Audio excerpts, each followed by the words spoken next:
มาเด้อกินข้าวปุ้นเจียวฮ้อนน้ำกันท่านผู้ชมข้าวปุ้นซาวนั่นเองเนาะน้องๆเนาะเป็นเชฟเนาะเฮ็ดสู่กินมื้อนี้น่ะแซ่บหลายท่านผู้ชมนี่แหละเนาะวัตถุอุปกรณ์เฮามีซีนเนาะซีน3ชั้นหั่นแหละเนาะแล้วก็มีลวกผักบงผักกะหล่ำมีไข่ต้มนำท่านผู้ชมขาดบ่ได้นั้นก็แม่นขิงเนาะตำขิงและตำบักเผ็ดเนาะเพื่อเฮาจะไปปรุงกับน้ำเนาะน้ำต้มซีนเฮาแล้วเอามาเฮ็ดน้ำซุปเด้ใส่ซีอิ๊วดำท่านผู้ชม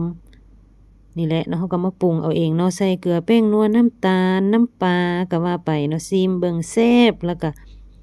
เอาข้าวปุ้นเนาะมาลงเอาผักเอาหยังแหละอืมน้ำเจียวมันก็แม่นปรุงแต่งแซ่บเรียบร้อยแล้วก็เอาข้าวปุ้นเอาผักเอาซีนนี่ลงใส่คนๆแล้วก็กินพี่น้องเอ้ยปรุงเอาตามใจมักผู้ใดมักนัวหลายก็ใส่หลายมักนัวน้อยก็ใส่น้อยเนาะมักเค็มมักหวานมักส้มก็ปรุงเอาเนาะ แบบนี้แหละยังว่าแซ่บๆยังว่าโอ้ยขอบใจน้องนุ่งเพิ่นเฮ็ดสู่กินพี่น้องแซ่บหลายเนาะนี่แหละเส้นข้าวปุ้นก็นุ่มๆเนาะโอ้ยกินแล้วก็เซาคิดฮอดบ้านแล้วได้บัดนี้น่ะคิดฮอดอาหารลาวก็ได้กินแล้วมื้อนี้น่ะโอ้ยขอบใจเด้อมาเด้อพี่น้องมากินน้ำกันแซ่บๆน้ำกัน